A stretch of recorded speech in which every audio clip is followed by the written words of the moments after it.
3, 2, 1, blast off. Ladies and gentlemen, welcome to another episode of the MSP Chat Podcast, your weekly visit with two talking heads talking with you about the services, strategies, and success tips you need to make it big in managed services. My name is Rich Freeman. I am a co-host of this program. I am also chief analyst and channel master, the organization responsible for this show. I am joined, as I am every week, by your other co-host, our chief strategist at Channel Master, Eric Simpson. Eric, how you doing? I'm doing great, Rich. It's finally a Friday as we record this today. For folks like you and me and many MSPs in our audience, just another day that ends in Y. But I'm looking forward to the weekend. How are you doing? I'm looking forward to the weekend as well. As regular listeners know, I'm here in Seattle. The weather can be a little bit gloomy much of the year, and that gloom can extend into what is summer everywhere else. But we are getting legitimate spring weather here right now, and that's supposedly going to extend into the weekend. So I hope to soak up some of that sun before it goes away. Yep, and it's been getting a little cooler here in Southern California where I am, Rich. But yeah, looking forward to a great weekend. We're going to the Angel game tonight. So by the time this airs, folks will be like, yeah, Angel game. Yeah, there's a Friday night Angel game. We'll be rooting on our hometown favorite Angel team. Well, later on in the baseball season here on a different episode, we'll have to talk about this a little bit because I am, of course, a Seattle Mariners fan. So we need to kind of create some bet here where I'm sending you Seattle salmon if your guys win and so on. But we'll work that out. Let's get into our story of the week here, Eric. And speaking of soaking up sun while you still can, we're at an interesting moment. Interesting in quotation marks. Interesting economically, interesting geopolitically. And in fact, conditions around trade and around tariffs are changing on a regular basis. But what we can say right now as we come early into Q2 still here, tariffs are above where they were in Q4 of last year. They may go significantly higher than they are now. There is a great deal of concern among economists, among businesses, among consumers about possibly inflationary effects of those tariffs and of that trade. And therefore, some concern within our industry about what this could mean potentially for vendors, for solution providers, for MSPs, et cetera. I had an opportunity earlier this week, Eric, to get kind of a glimpse of some moment in time answers to questions like that. And I emphasize moment in time because by the time people in our audience are listening to this episode or watching it, everything I'm about to say may have changed. But as we record this on Friday, April 14th, here's kind of where we are right now, based on what we know from IDC. So first of all, like I said, we're early in Q2. If you look at the numbers for Q1, they're actually pretty good. And I mean, we came into the year knowing, obviously, that the Trump administration had campaigned on tariffs as a big, important policy priority. So we knew tariffs were coming. During much of Q1, we saw tariffs kind of go into effect, get shifted around, delayed, brought back into effect, et cetera. So there was some uncertainty around that, which created economic uncertainty as well. But we knew tariffs were part of the picture, and yet, by and large, IT spending held pretty strong in Q1. The trick, Eric, is we don't entirely know why. Which is to say, we don't know if business confidence held strong in Q1, and that's why spending was good, or if people were making decisions in anticipation of higher costs later on. We all probably saw the headlines about Apple shipping 600 tons of iPhones by air out of India before tariffs went into effect to save some money. IDC thinks there are some businesses out there that have been pulling spending they plan to do later in the year, particularly around hardware forward, so that they can maybe save themselves a little money. So that might, we don't know, that might be making the Q1 numbers look a little bit stronger than they were. And, you know, there's some more data from IDC that points in a couple of different directions. They went out to CIOs, mostly in larger businesses, in March, and they asked them what they were going to do in response to tariffs. 54% of the CIOs they surveyed, specifically in the US, said that they would be increasing their IT spending. Again, you look at it one way, it's like those strong numbers in Q1. That sounds pretty good. And maybe it's entirely possible that it is pretty good, and that these CIOs are anticipating investments in AI and automation if the economy goes into recession. But what IDC thinks was going on there is basically these businesses were saying, we're going to be increasing our IT spending above what we budgeted because inflation is going to make everything more expensive. And so we're going to keep buying more or less what we plan to. It's just going to cost us more, and that's going to increase our IT spending. Uh, More question marks. Not quite sure what to anticipate. One thing, though, that's a little bit clearer, the CIOs IDC surveyed said 38% of them said that because of their economic concerns, they will be, quote unquote, aggressively renegotiating existing contracts. So that tells you that the consumer sentiment shakiness that we've seen in surveys, the small business confidence shakiness that we've seen in surveys, that is extending into the minds of people responsible for IT purchasing decisions. And they're already kind of thinking about, what am I going to have to do to make sure I eliminate waste, to eliminate unnecessary spending, to kind of cut back where I can by renegotiating contracts. Last but not least, this is data not from IDC, but from Canalys that I came across, at least just this morning. I'm not sure exactly when they published it, but it was recently, because what they did in February, Canalys went out to MSPs in particular and asked them, how do you expect tariffs, an escalation in tariffs, to affect your business? In February, 17% of MSPs said, and I'm quoting, "This will be a disaster with a major impact across our business." Canalys went back out, asked MSPs again in April, so just within the last couple of weeks, how do you expect rising tariffs to affect your business? Now, instead of 17%, 26% are saying it's going to be a disaster. The number who said they're expecting an impact, if not a disastrous impact, has risen from February to April from 15% to 23%. So again, Eric, don't know. We don't know what to anticipate here in the industry. There are certainly some signs of end users, of businesses bracing themselves for higher costs and possibly a recession.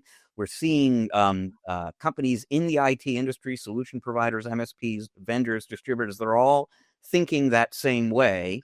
The question is there a self-fulfilling prophecy there where everybody bracing for impact actually causes a recession to happen? Or do we discover 1 month, 2 months, 3 months down the road that there was a lot of concern, but we actually came through this okay? Rich, it's such a moving target. It's difficult for uh, any organization, the clients that MSPs serve, the vendors that we leverage, the MSPs themselves. It's tough to try to insulate yourself from a potential threat when the game keeps changing underneath us. And I think that uncertainty is probably the most frustrating component of what we're seeing happening now. If we think back to the pandemic and the extreme measures and the tactics and strategies that everyone employed to help us get through that, I'm going to leverage a couple of those tips for my tip of the week that I switched up on you. You may not notice it, but once I realized what the story of the week was, I quickly pivoted for my tip of the week here. But it is super challenging to try to figure out what's going to happen.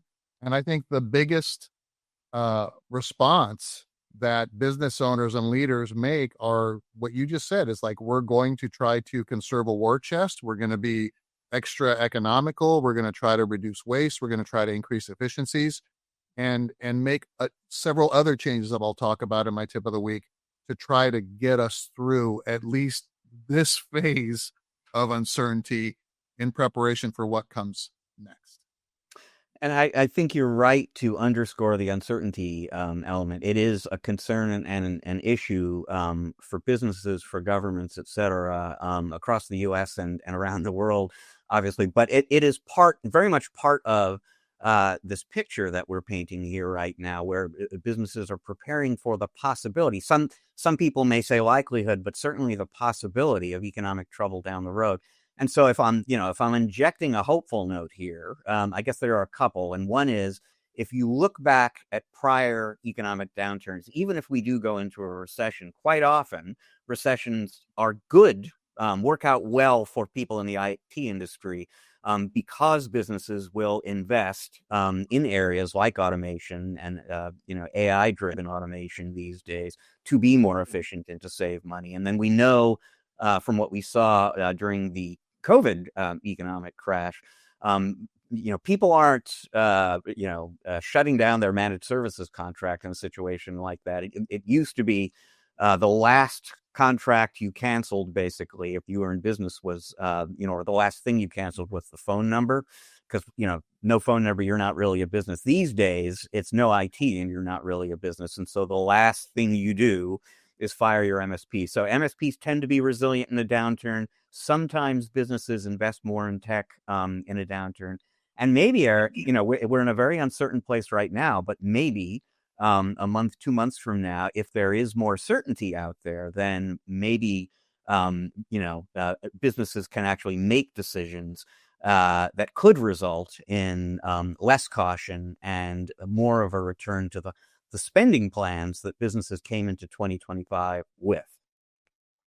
I love the positivity in that response, Rich. As as a former MSP, I know a lot of MSPs, and we are very, very risk averse and kind of, hopefully plan for the worst. And I hope that we've learned lessons from the previous pandemic. Yes, the more mature MSPs definitely thrived during the pandemic, and the rest of us learned lessons to try to insulate us from economic uncertainty and potential downturns. Let's see, but that was when organizations really, really needed our help. The supply chain disruption, the tariffs, and things like that are creating new challenges. Some might be familiar from kind of the supply chain issues and that, but the tariffs and the increased costs, those are new. So these are uncharted waters for all of us. And it'll be interesting to see in a quarter or two how we pull through it. Yeah, so the sun is shining in Seattle, hence that note of optimism that you detected before. But I mean, there's no getting around it. Basically, tariffs are going to be part of the picture. That is going to have implications for costs and for purchasing. Question is just how much of an impact does that have? And so, bring on your tip of the week, Eric, because you've got some advice for the folks in our audience about what they should and maybe shouldn't be doing right now. So some things to think about, right? Can we assess? So this is navigating economic uncertainty and supply chain disruption, and then looking towards the impact that these tariffs, whatever they end up being, it seems like they're changing every couple of days. But we know in general, Rich, that as growing businesses, managed service providers have to stay on top of their costs and making sure that they are realizing the margins that they've set for their services. So just again, we've talked about this on the program before, but common sense says make sure that you are truing up every one of your clients to your most current pricing models and rates, making sure that you are standardizing the things that you are delivering to your clients so that you are as efficient as possible in delivering these services. You may begin to look at diversifying some of your supplier relationships. Maybe there are suppliers that you can count on to maintain a price point for you that may be sourcing their materials from other places, notably the US in this case. that can insulate you from any kind of tariff uncertainty or rising costs or things like that. How about, and this may be a little bit, late to the game here, but trying to stock up on critical hardware, gear, and things like that. If you have the opportunity to, warehouse some of the most requested hardware or gear to keep you going and supporting your existing clients, and especially if you've got projects on board, on deck, the sooner that you can source and procure that material, hopefully you can get that taken care of before having to pay increased prices. But let's talk about the scenarios, Rich, where you've already got an approval for a project and your costs of goods now have increased by, who knows, 10 to 25%. What do you do then? There is nothing wrong, in my opinion, Rich, about going to your clients and saying, hey, these prices are no longer good because of things that are outside of our control. So we're going to have to requote you. Now, there's a danger in having that conversation, Rich. There's two dangers. The danger is by not having the conversation, you are going to erode all the margin that you built into that project. The second danger is the client will say, well, let's just wait, and you gain no revenue whatsoever. So that is a very delicate conversation. You've got to navigate that, strategically with your clients.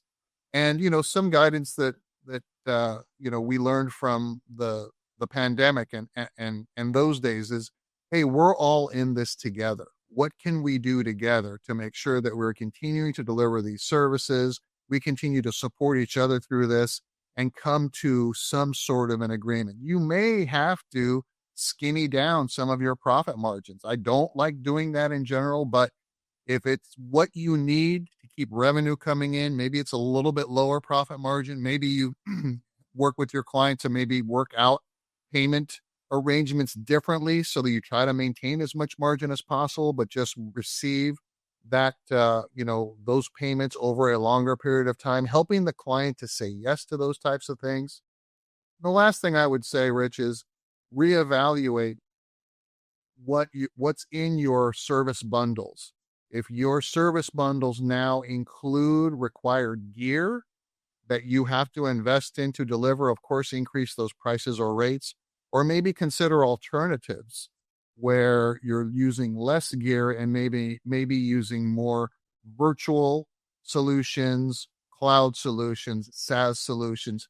So you've got to really think about how you can minimize your costs by still delivering the high level and quality of service you can to your clients, and then working together as a true business partnership rather than a customer vendor relationship. On the topic of pricing and pricing changes, protecting your margins, you're reminding me of an exchange of emails that I had last week with Gary Pica of True Methods, a legendary consultant to MSPs just like yourself, Eric. True Methods is part of Kaseya right now, but I kind of asked him what advice would you have for MSPs who are trying to prepare for who knows what exactly. And one of the things he said is if you find yourself in a situation where customers can't pay what you're charging them, and so in the scenario you're talking about there, Eric, if you need to raise your prices because your costs have gone up and your customers are saying they either can't or won't do that, Gary's advice basically is to exchange the price they can and will pay for a longer contract term. So, if they're not willing to pay you what you really want them to pay you for a 1-year contract renewal, settle on what they can do, but sign them up for 3 years, sign them up for 5 years, something like that, so that everybody is kind of coming away from that negotiation with something. I like that advice, and Gary Pica and I are longtime friends and colleagues, so we exchange strategies too as well. What I would add to that is make sure, no matter what term your contract is or your agreement is that you sign with your clients, that there is a clause in there that allows you to reevaluate the price on a regular basis to make adjustments for things that are outside of your control. There is a clause that I include in all of my agreement templates that I provide to MSP partners, Rich, that allows them, and I recommend it to be, an annual kind of a review that allows you to then increase it based upon things that are outside of your control, economic stressors, vendor price increases, things like that. And for those of you that are really, really timid about, having that conversation with clients or thinking that that's going to be shot down, I don't recommend this, but I have, talked about it before. You can maybe put a not to exceed kind of X% or tie it to, the cost of inflation or things like that. So you can get really creative. Some folks think, Rich, that that writing a long-term contract can be a negative, right? Because who knows what my costs are going to be in 3 years and things like that. Now I got to stick to this price. Well, I'm saying, no, you don't. Write that long-term agreement, and doesn't mean that you're going to raise your rates every 12 months. But if you need to, this gives you the opportunity to do so with a client understanding eyes wide open that the price of doing business changes and allows you to have that conversation. And the last thing that I would say is maybe not today with the current situation, but in general, I like the ask forgiveness later approach rather than ask permission first when you raise your rates, sending out a notice to every client and saying, hey, we've been able to keep our costs low for this amount of time, but unfortunately our costs of goods sold now has increased dramatically. So we're going to increase your costs by X%. You'll see that change reflected in your next invoice. We appreciate you. We love you. See you at our next QBR. Okay, well, very, very sound advice, Eric, and much needed by many, many folks in our audience right now. Folks, Eric and I are going to take a quick break. When we come back on the other side, we are going to be joined by Mark Bloom. He is the North America Channel Chief for Sectigo. He's going to be talking with us about something that does not get talked about enough in the world of managed services, I believe, which is certificate management. Doesn't sound like a big deal or a big opportunity. For reasons we're going to get into, it is. So stick around. Eric and I are going to be right back.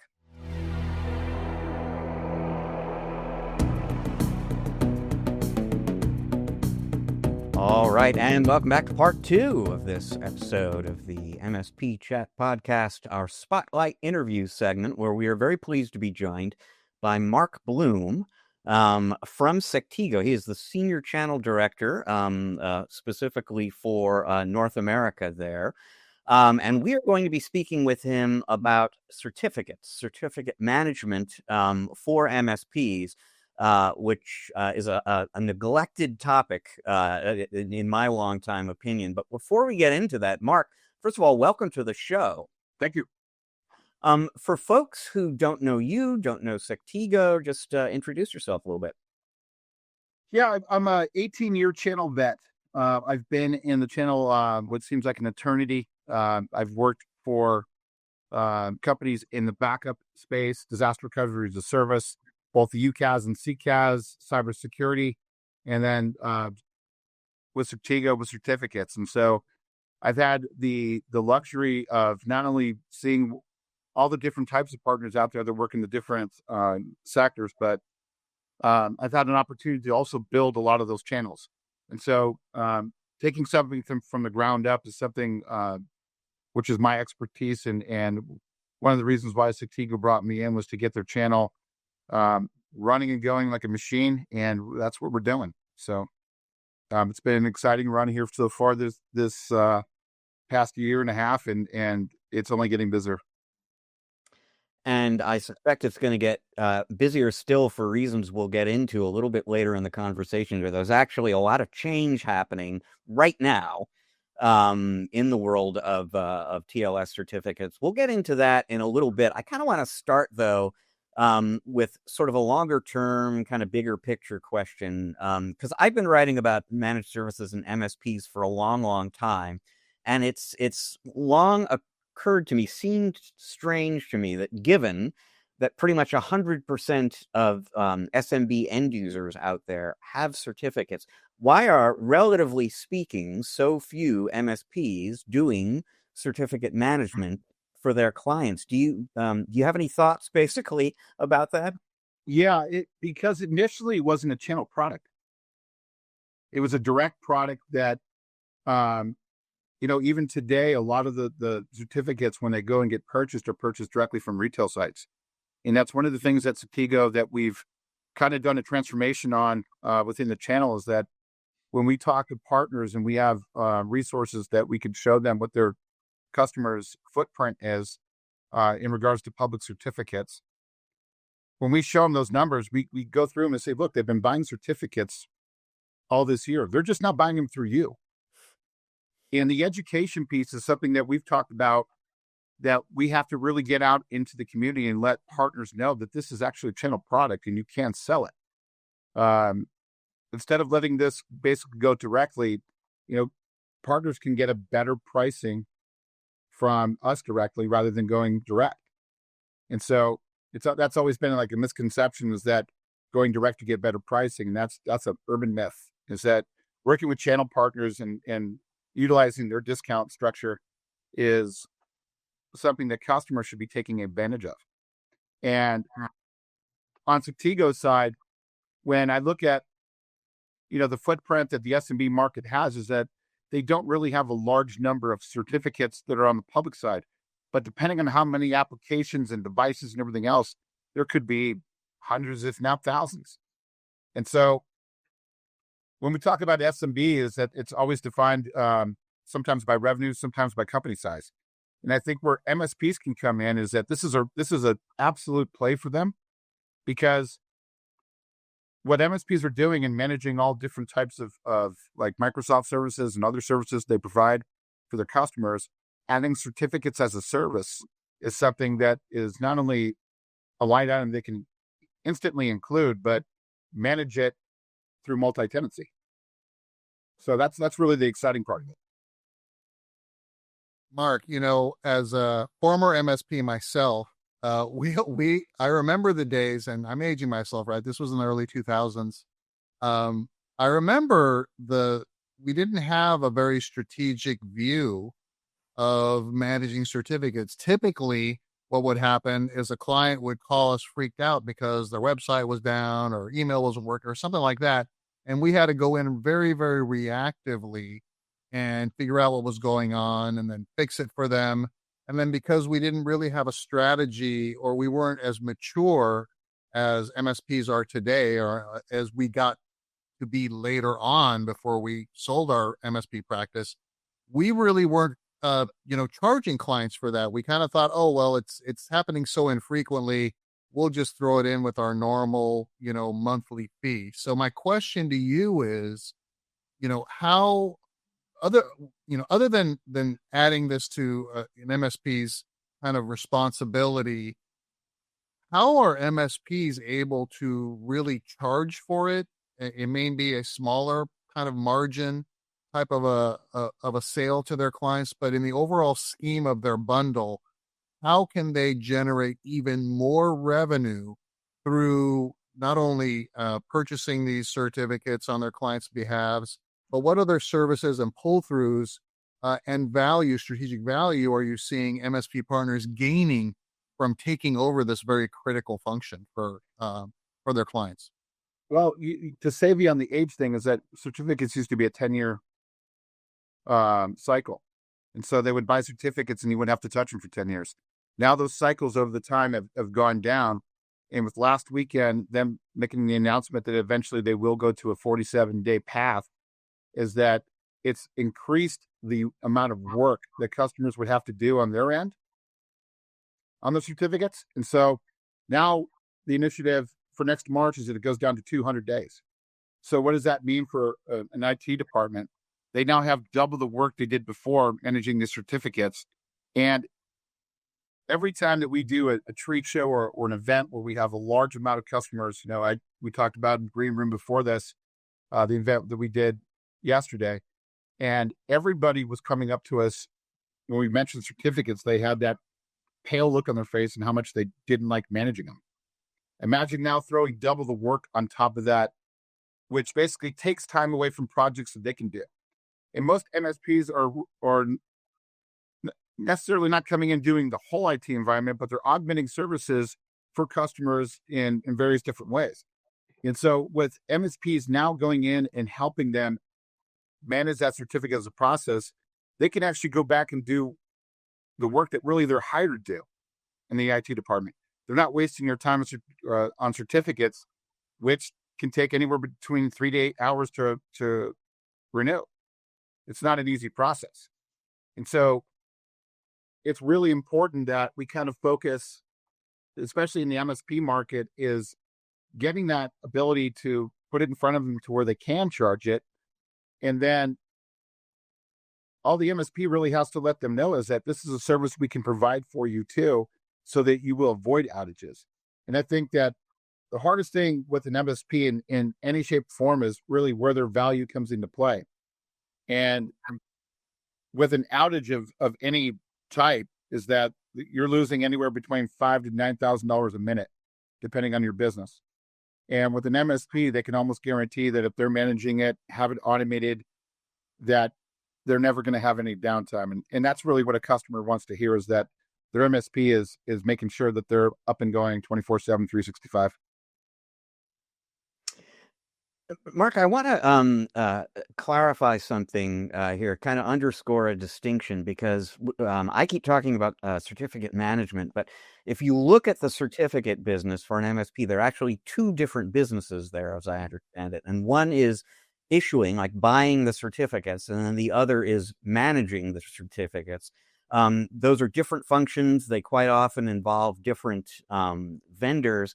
Can MSPs be doing both of those things? And it, assuming this is something that's practical for them, what are the advantages of having both pieces of that business? It's a great question. I think that when you really have to kind of peel back the onion a little bit, is that when they're issuing certificates, is that the value to the MSP is that, of course, they're coming in, renewing the certificates, and again, augmenting their services on top of that IT department, so that the IT department can go out and do the normal projects that they're assigned to do, while they don't have to wait on certificates.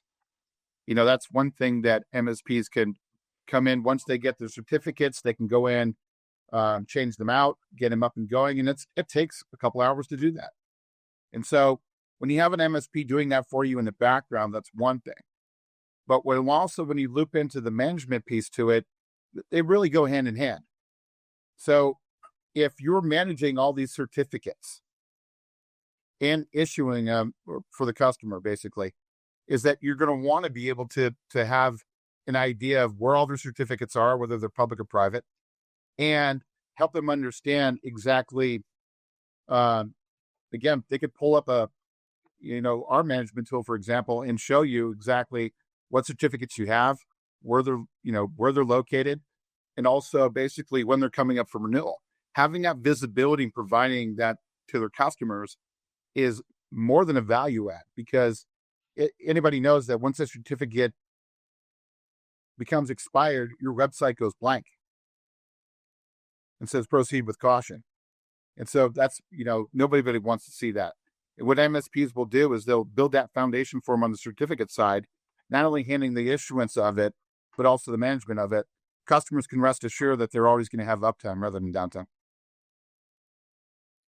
Mark, you mentioned a minute ago when I was talking about my experience, in my MSP practice, and you made a comment that, certificates used to be 10 years. Now those timelines are shrinking, and I would love for you to unpack that a little bit more. Tell us exactly what is going on with these changes being made by Google and Apple and others, and how and what do you foresee on the horizon, and what does that mean for certificate holders and managers of the MSPs that are trying to stay ahead of this? Well, what it comes down to, and the reason why these certificate life cycles have shortened, has nothing to do with the cash grab from the certificate or the cap form. There's no monetary value that this is really driving. What it's designed to do is security posture. I'll unpack that a little bit, is that when you have bad actors that sit on your information, and right now there's a big thing with information gathering to where they're sitting on your system and learning how you handle incident response, what you do during your daily security checks. They go in and study how you go through the data, is that they're learning everything that they're doing. By going through and changing these certificates more often than the next, is what they're doing is they're making it harder for the bad actors to sit in your system and learn what you do. They have to re-crack that certificate every single time that they want to sit in your network. So by shortening the life cycles, what it does is it creates a level of security that you have that eventually it's going to get down to 10 days. That's the goal. And if you have the ability to automate that process to make it as difficult as possible for bad actors, it throws out the question that everybody should be asking, why don't we do that? If this is the best way for me to make sure that I have security across not just my public facing, but my private facing certificates and all my devices, then it's something that should be part of our protocol. We should be analyzing how often are we renewing these? Are we doing it within the 47 days? Why can't we get this lower? I mean, you really want to improve your security posture. And when you look at the way that IT spends money, 60% of it goes to security. So in my opinion, it's a no-brainer decision that this is not only what's good for the community as a whole, but is basically setting the precedence from when quantum computing comes down and how these computers will be smarter and able to, crack your certificates at a much higher rate because they'll learn basically the patterns and everything to be able to do it. And so with quantum computing and really the push coming down the highway is that certificate management and how this is all done nowadays is really in the best interest of the customer or consumer at this point. I should say we are recording this interview on Friday, April 14th. My understanding, and you'll correct me if I'm wrong, is that voting on Apple's proposal to shorten the lifespan of certificates to 47 days ends today.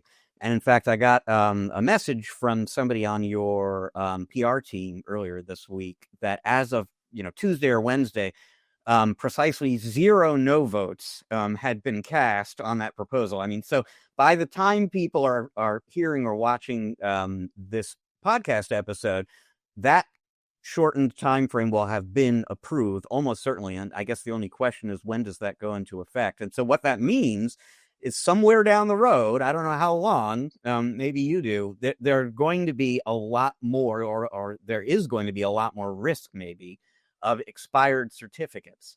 So yeah, for sure.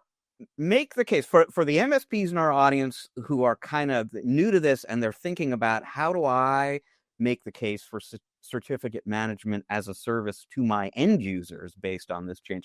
What do they need to understand about the implications for the end users of these certificates, turning over every 47 days? And as you said, it's going to 10 at some point. Yeah, I would look at it from the standpoint is that with MSPs and with everything that the cab forum did in this past week, it was a unanimous decision.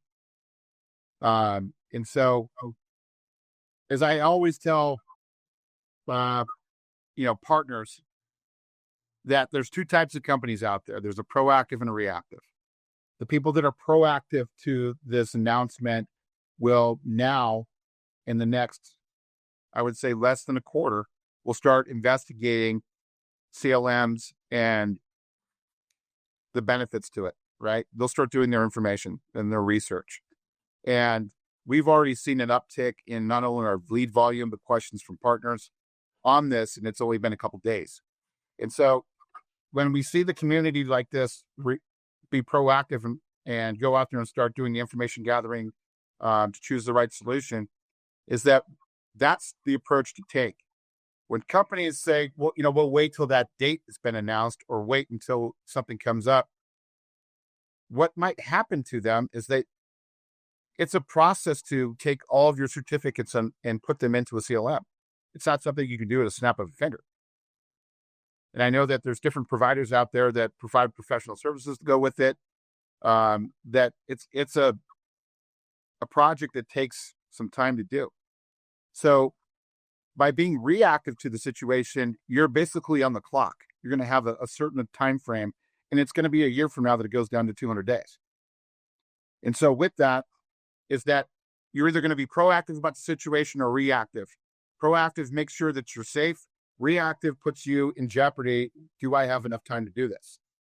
And so I think that to get in front of it is that companies are right now, like even with everybody that we were talking to at our trade show yesterday, that they heard or read about it somewhere, about the certificates coming down the pipe. And so that's why we had such a high interest in information. Really, what they were kept asking us about was automation. Can I get this to be an automated process where I can set it and forget it and just monitor it like I would opening up an application, seeing how everything's performing, checking to make sure that all my certificates are in line, and then you can go on with your day. That's eventually where you want to get to. And where customers were asking a lot was that automated process to do that. And so I think it's important that when MSPs, they should really look at and evaluate what kind of customer do I have. It's good that they put out that information and inform their customers that, hey, this is something that's coming down the road. This is a service that we can provide for you. Let us be proactive and get you set up so that nothing disrupts your service, so that you don't have to worry about it when the actual ship comes. And I think that that's something that MSPs can do today, is get the information out to their customer base and let them know that, hey, we can actually do this as a service for you. And this is the reason why we're doing it and making the offer to you, is that if this is not something you're going to have a choice of, this is something you're going to have to do. Mark, I talk a lot about asking forgiveness later rather than permission first when we're trying to get a client to move in the right direction that they need to move in, especially when it's concerning, strengthening a cybersecurity posture and things like that.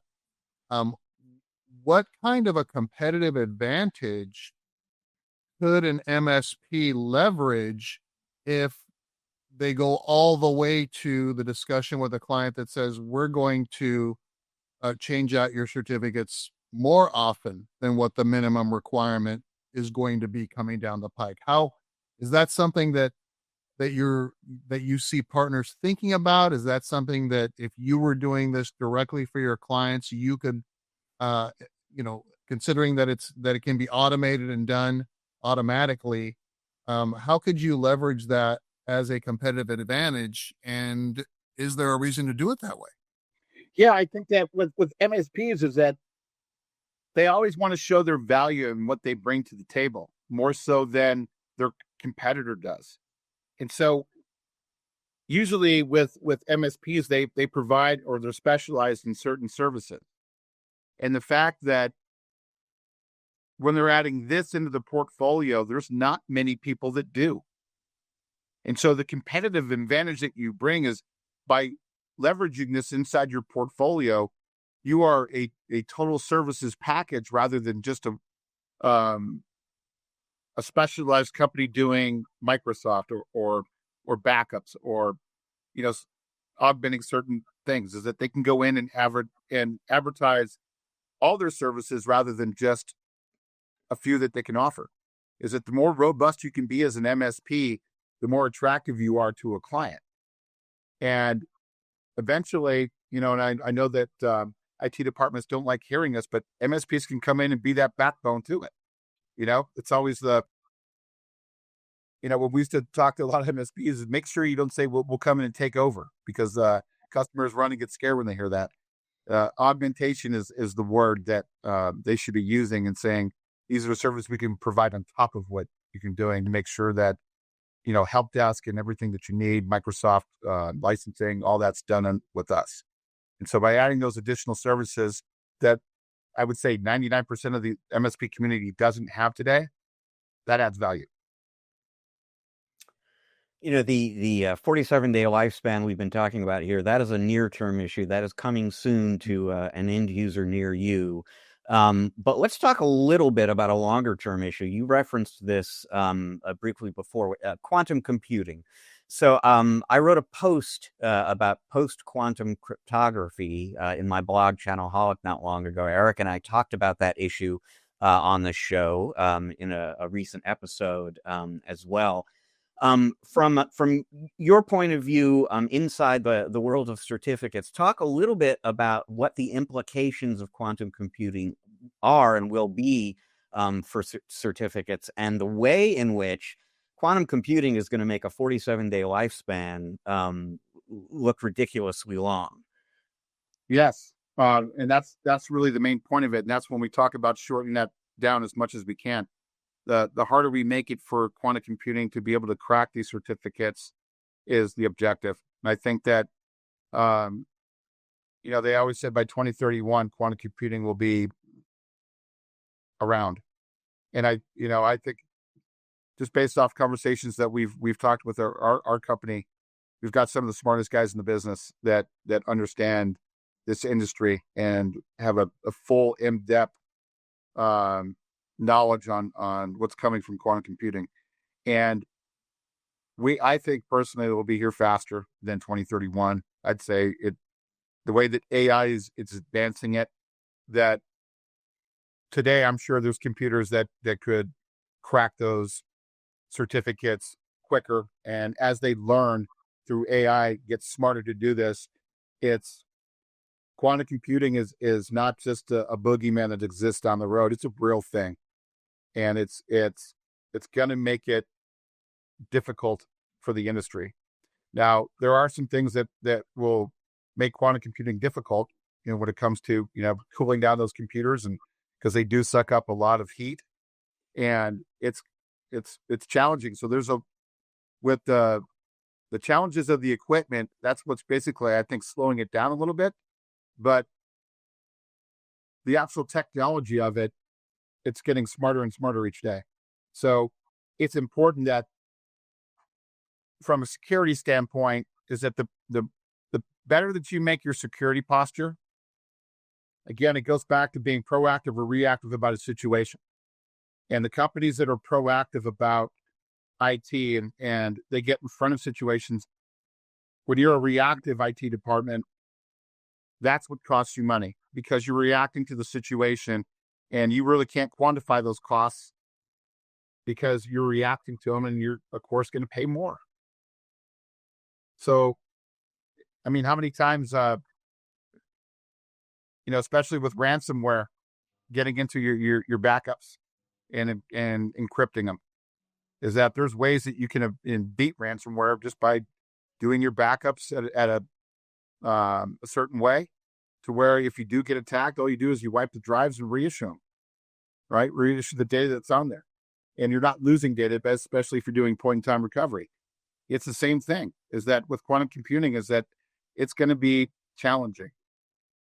And I think that at the end of the day is that the more that you're astute with your security policies and everything else, is that by the time that this really comes and hits, you're ready for it. The ones that are being reactive about it will feel the pain.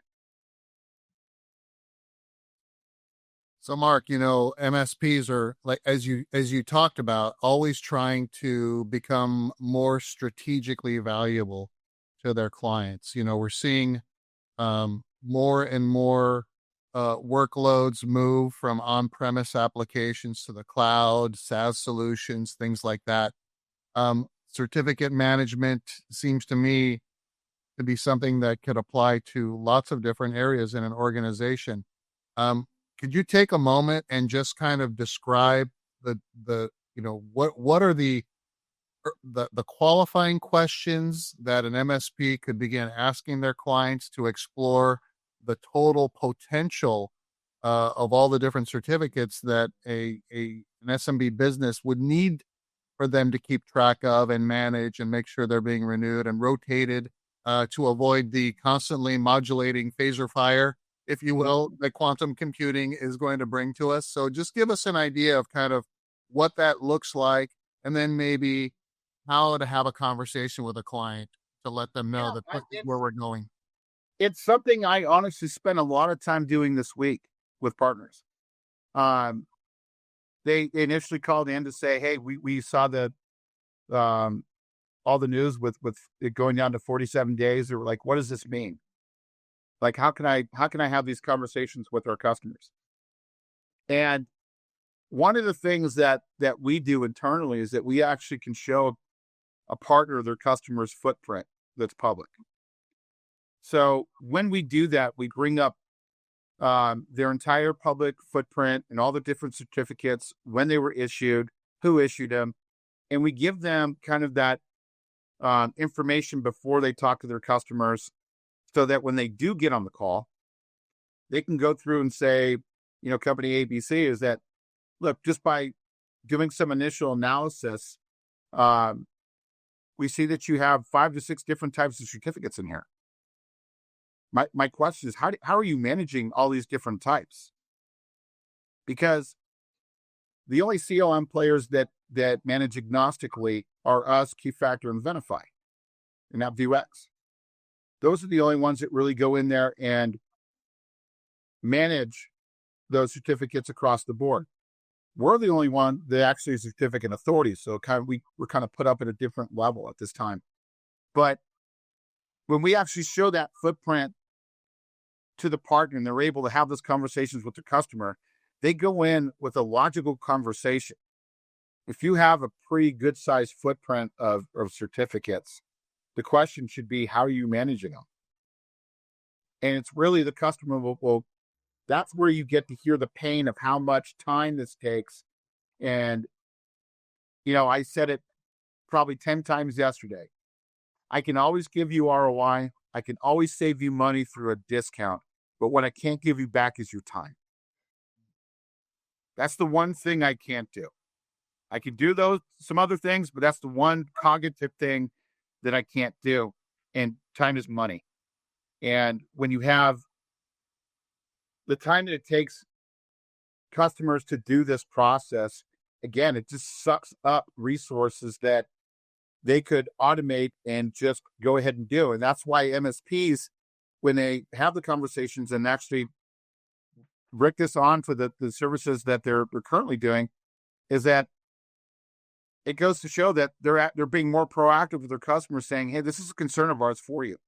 As your MSP, this is what we see. This is what we recommend. Hey, by the way, we do this."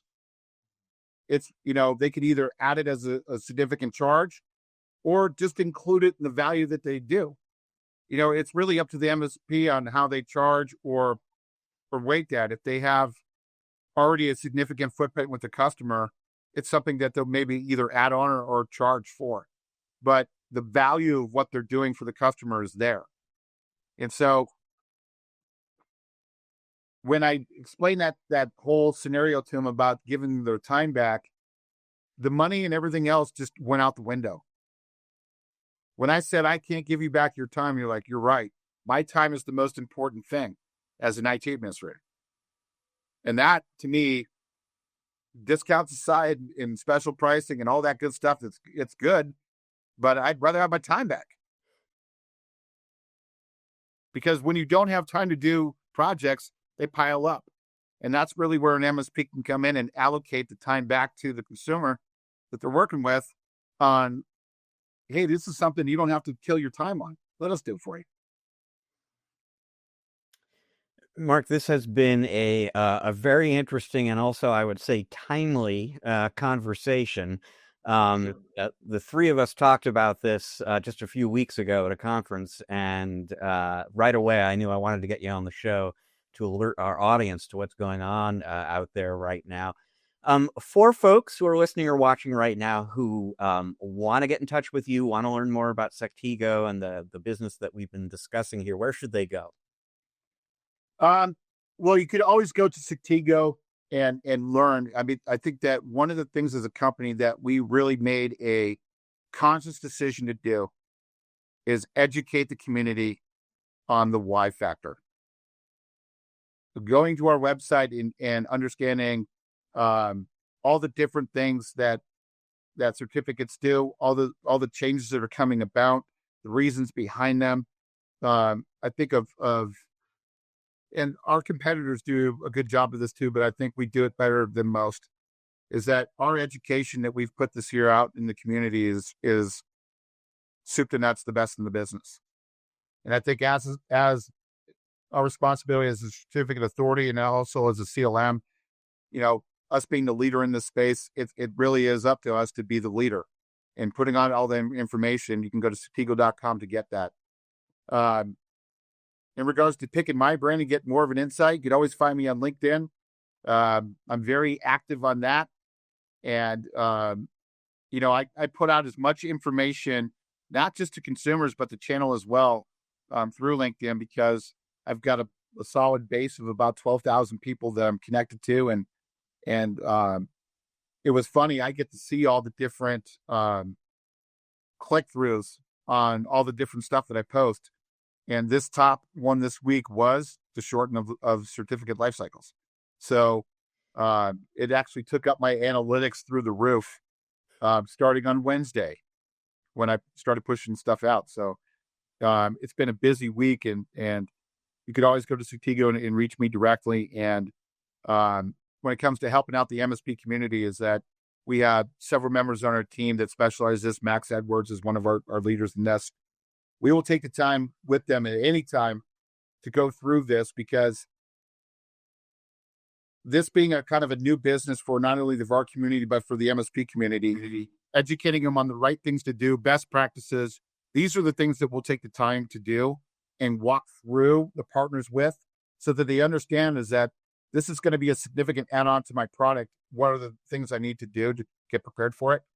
And that's one of the things at Cetego that we are really going to spend a lot of time with in the next couple of months here, is educating the community on what's best to do, and you leverage us as a resource to do it. All right. Well, Mark Bloom from Cetego, thanks again for joining us on the show. Folks, Eric and I are going to take a quick break here. When we come back on the other side, we're going to share some final thoughts about this conversation with Mark. We're going to have a little fun, wrap up the show. Stick around. We will be right back.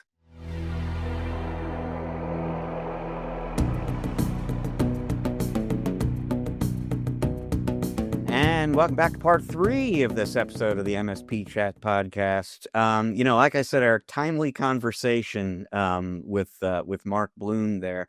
As I kind of suggested at the beginning of the conversation, certificate management has long struck me as one of these overlooked services that MSPs could be doing, but I really didn't understand just how big an issue this is until you and I had a chance to meet and speak with Mark just a few weeks ago at a conference. And all of a sudden, it just became crystal clear to me. There is a certificate tsunami headed for businesses, small businesses, large businesses, everything in between. And particularly now, as of today, we know this is coming. And those 398-day lifespans are at some point relatively soon going to become 47-day lifespans, and very, very few of the businesses that are going to be affected by this know that right now or understand that right now.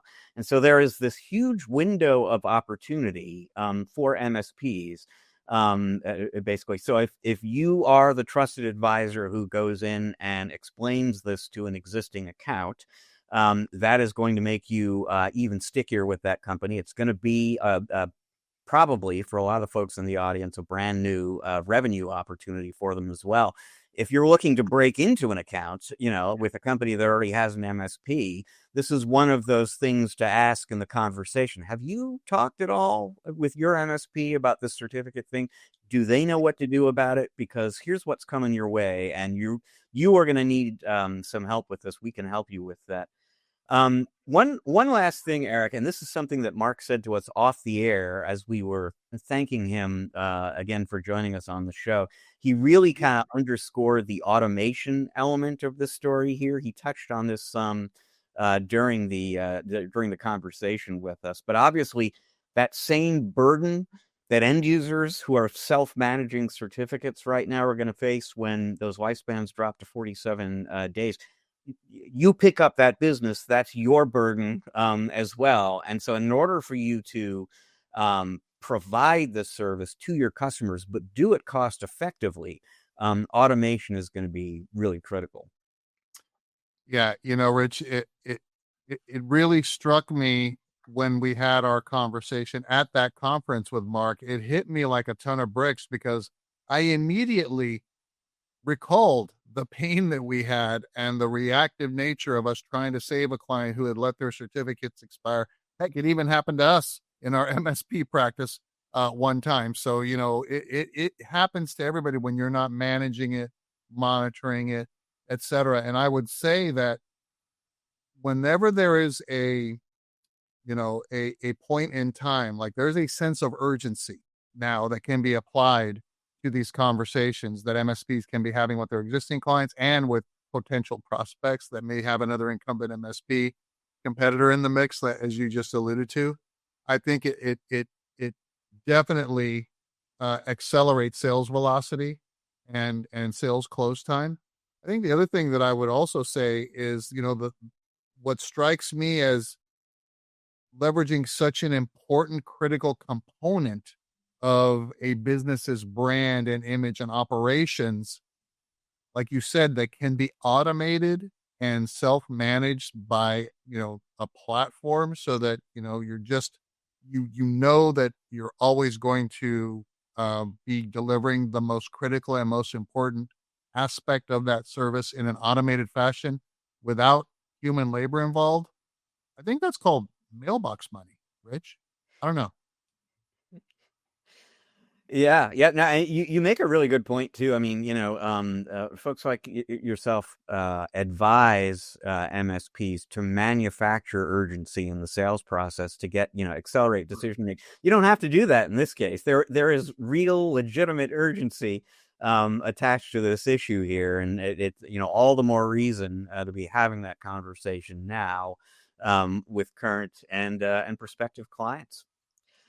And folks, that leaves us with time for one last thing on this episode of the show here. And as regular listeners and viewers know, I am a resident of Seattle. That's where I'm coming to you from here on the show.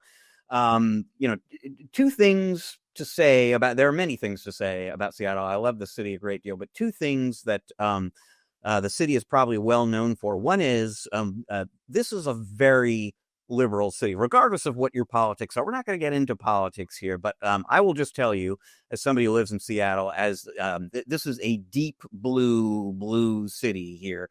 And it's also obviously a city well known for the tech industry here. Companies like Microsoft and Amazon and WatchGuard and Skykick that ConnectWise recently bought, they're all based. And so we have a lot of people with technical skill who are also pretty left-wing and not terribly fond, therefore, of Jeff Bezos's apparent political affiliations these days.